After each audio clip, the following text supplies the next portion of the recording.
Thank you all for being here. Thank you especially to Troy and Renee for having me. I feel like I need to explain myself. So here's a little of the backstory for this body of work. I came to it in a specific way. Normally, my artwork inspirations come to me and are carried out in a catch and release or absorb and exploit sort of way. I'm lucky to have a fairly steady stream of ideas to react to or to let fall by the wayside. I'm happy to be led by the nose, following one muse until I follow another.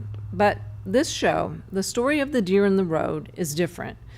It's been pursuing me since my father died almost 9 years ago. The germ of this show was sparked by a nasty traffic accident. On an October day in 2010, I was driving to Wimberley to sit with my dad, who was in hospice care, dying in a slow and steady and large way. As I crested a hill on Highway 290, I came upon an accident that had just occurred. Someone had hit a deer in the road. Cars were all scattered and confused, trying to get out of the way, which is what I was doing when I saw what seemed like an apparition. The deer, a female, was trying to drag herself off the road. Her hip had been massively crushed. She was bleeding terribly. The sun was low in the late afternoon sky, and the slanting light made her pooling blood glisten and shimmer like gelatin on the black pavement. The deer held her elegant head high as she moved with calm determination, and then she stared straight at me, directly into my eyes. I was awestruck, then shaken and suspicious. Was this a sign, an omen? Was she trying to tell me something? And what about my dad? I continued on to Wimberley to find my father still among the living. When he did let go, a few days later, mine was one of the last voices he heard.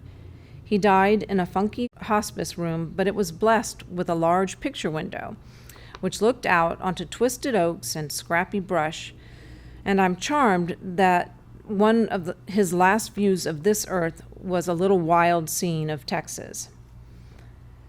But death makes everything seem inordinately potent. I saw that deer whenever I closed my eyes. I began to feel a kinship between us, the female deer and me. And thereafter, whenever I encountered a deer, whether in their naturally wild habitat or mingling into my more civilized one, I felt a shift in significance and added weightiness, as if the deer were trying to communicate with me, warn me, or alert me to something about the fragility of my life, or even of theirs.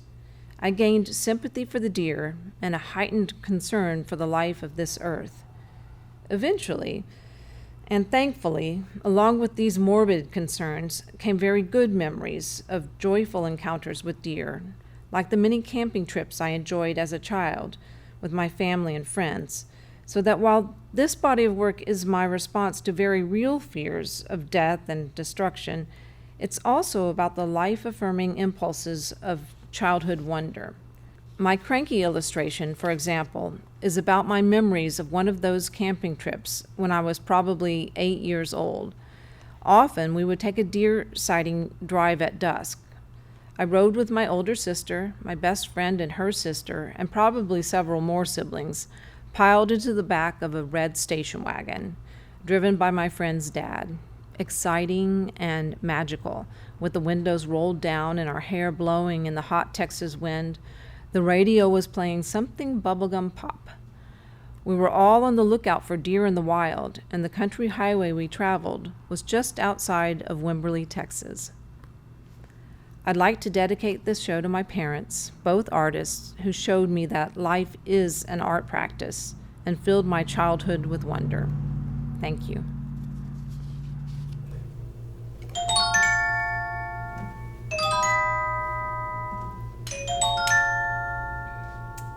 Okay, so this is 1970. This is my father's truck with our family's camper on the back.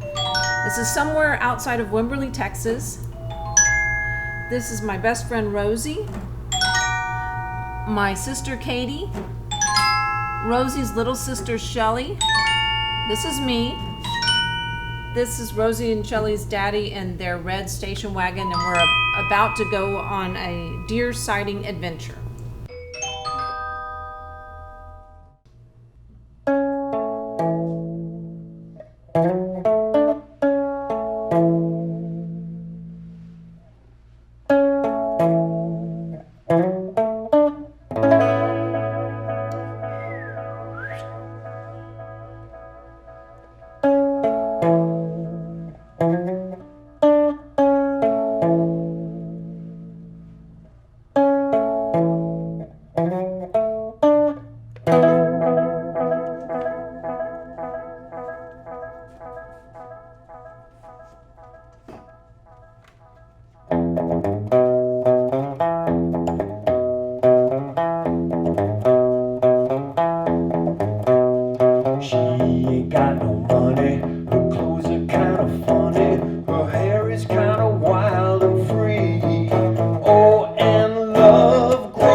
She talks kinda lazy, some people think she's crazy, but she's just a mystery.